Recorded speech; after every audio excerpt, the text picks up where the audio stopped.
Então, que indica, desde 1990, 30 anos do SUS, que a Lei Orgânica da Saúde indica a utilização da epidemiologia para estabelecimento de prioridades, alocação de recursos e orientação programática de todos os programas da saúde. E isso é muito importante, né, porque, a partir daí, todo o planejamento tem que ser embasado na epidemiologia como critério de validade. Né? Então, a gente precisa entender um pouco o âmbito da epidemiologia, que eu vou passar um pouco rápido, alguns slides não vai dar para ficar lendo, tá? Eles vão estar disponíveis aí, depois, como, além da aula gravada, os slides das aulas, para serem revistos, quem quiser ver um slide em mais detalhe, né? Colocando, então, que a epidemiologia é a ciência que estuda o processo de saúde e doença em populações humanas. Eu vou fazer uma dobradinha aqui com a clínica, tá?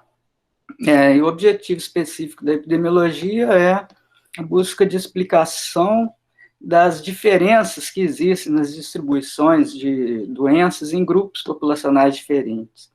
Também de ser um importante instrumento para a gestão das ações de saúde. Então, em 83, a OPAS identificou 4 grandes campos de atuação da epidemiologia: o diagnóstico de saúde, a vigilância, os estudos causais, né, aqueles que descobrem causas de doenças através de análise de dados estatísticos, através do conceito de risco, e a utilização da epidemiologia na avaliação de serviços, programas e tecnologias em saúde. Comparação aí do diagnóstico clínico com o diagnóstico epidemiológico, que um é para curar o doente, o outro é para curar a comunidade, né? E os dados da clínica, os dados da epidemiologia. Então, vamos falar um pouco sobre os dados da epidemiologia, que eles servem, então, para organizar, então, tanto o diagnóstico quanto a implementação, a efetividade das ações que a gente vai implementar.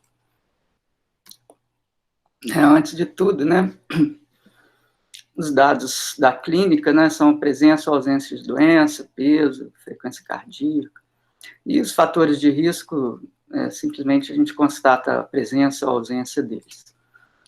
Então, o que é morbidade? A presença ou ausência de doença. E fator de risco? É um fator associado com a morbidade, né, que provavelmente causa aquela morbidade. Então, morbidade, né, a gente vai construir com os dados, nós vamos construir os indicadores. Então, dados são fatos, presença ou ausência de doença.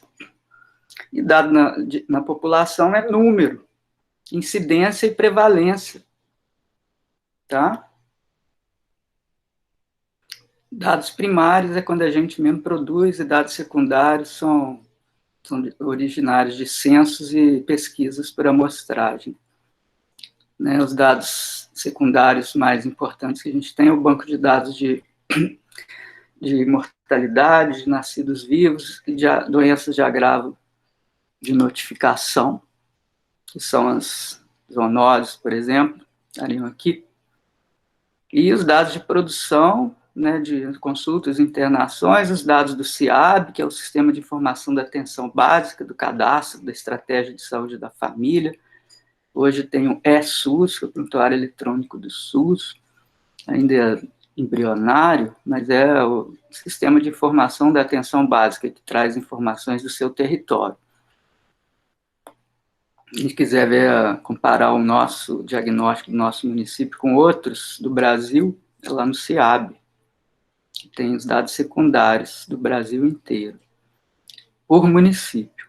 Outras bases de dados disponíveis no DataSUS são ligados aos programas, né, controle do câncer do colo do útero, da mama, e deve ter algum o da raiva e o das doenças zoonoses é o SINAM, tá bom? Sistema de Informação de Agravos de Notificação, que monitora principalmente as doenças transmissíveis e umas poucas não transmissíveis. Então, vamos falar também de vigilância das doenças transmissíveis e das não transmissíveis.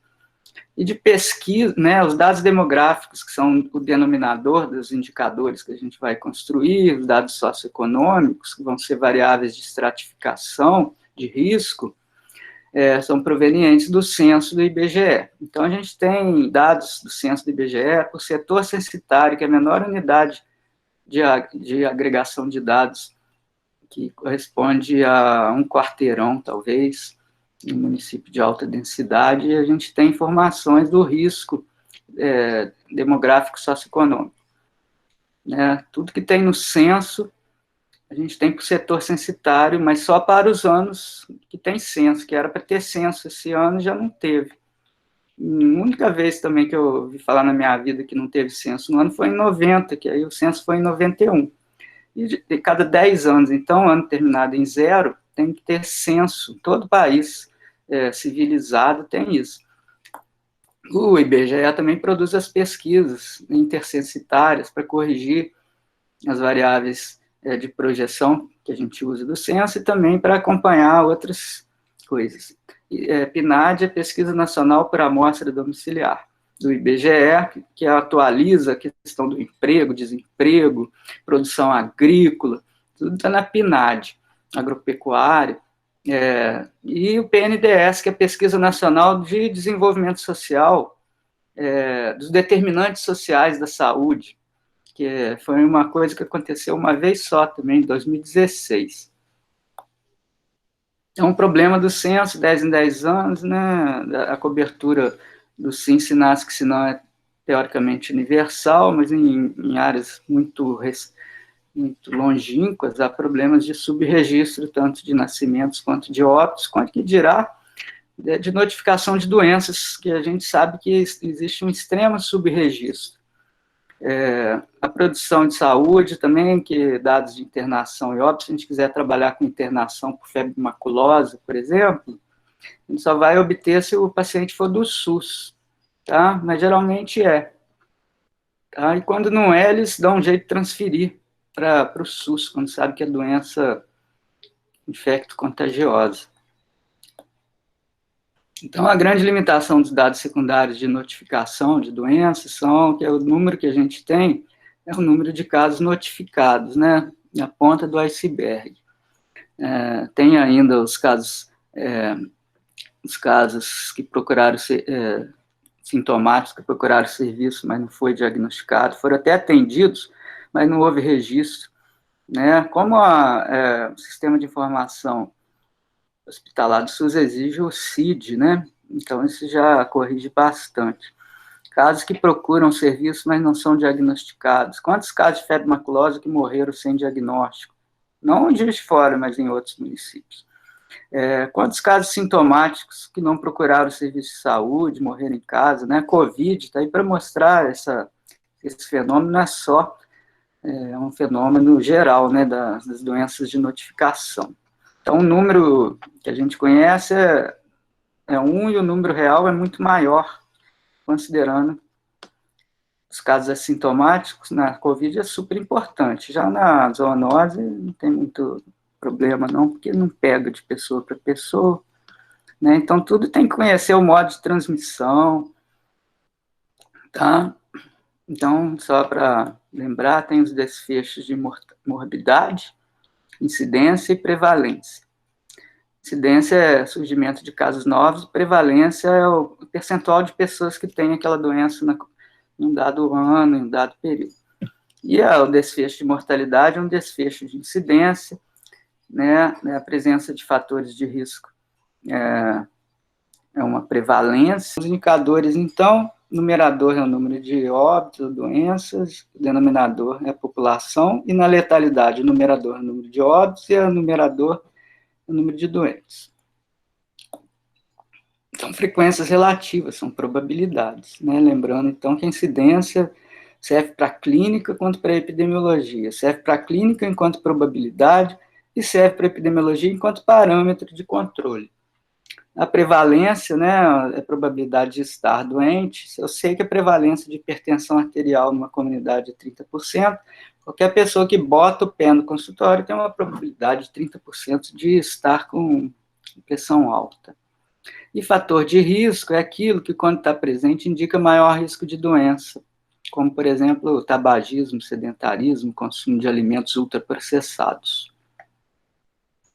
Vou tentar explicar isso melhor, porque isso é muito importante,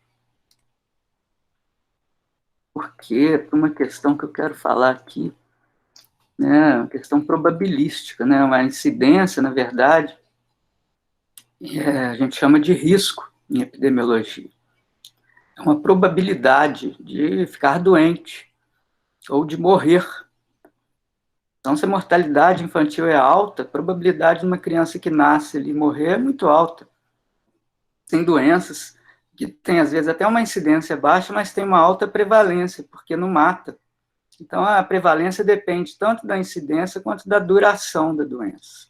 Doenças crônicas, mesmo de baixa incidência, têm alta prevalência. Mesmo assim, a gente precisa conhecer o comportamento da incidência para prevenir o surgimento de novos casos. E conhecer a prevalência justamente para atuar mais naquelas populações de maior risco.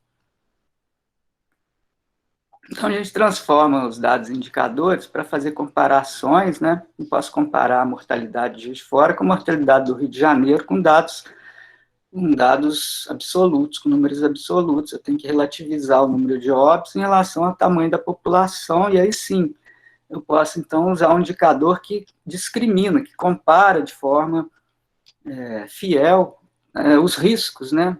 De um município para o outro. Né, e avaliar também, então, a construção de indicadores é para avaliar mudanças ao longo do tempo e do espaço. Por exemplo, eu estou falando aqui, então, da distribuição do analfabetismo, da população analfabeta. Por idade, então, né, vamos começar aqui na nossa idade, 20, nossa, não, a idade de vocês, a prevalência do analfabetismo é menor na região metropolitana, quase igual à população urbana do Brasil. Isso é um dado, então, da PNAD, Pesquisa Nacional para a Amostra Domiciliar, talvez. PNAD 2004, né? E sendo que ela é muito mais alta nas populações rurais. A PNAD trabalha com uma lógica de pesquisa em regiões metropolitanas e discriminando cinturão urbano e rural, tá? Ela só acontece em áreas metropolitanas, é uma amostra domiciliar, uma amostra que já foi validada com metodologias, validando um censo que vem depois. E aí, a gente está vendo, eu estou estratificando por faixa etária, esse indicador, analfabetismo. Quanto maior a faixa etária, maior o analfabetismo. Faz sentido isso? Claro que sim. As populações que, nesse momento da PNAD, tinham 70 anos, estudaram muito tempo atrás, quando o ensino não era tão disponível, né? E então está variando com a idade e está variando com o lugar, característica da pessoa, idade, característica do lugar, região metropolitana, região área urbana e área rural. A gente percebe claramente que a tendência de queda da mortalidade por doenças infecciosas e o aumento paulatino da mortalidade por doenças crônicas, cardiovasculares, câncer, e, inclusive, também o aumento das injúrias, violências, que são a transição demográfica, a transição epidemiológica. Aqui, no início do século, a importância relativa das doenças transmissíveis é muito grande. Aqui, no final do século XX, ela muda de figura e começa a aumentar agora por causa da Covid, colocando uma situação muito mais complexa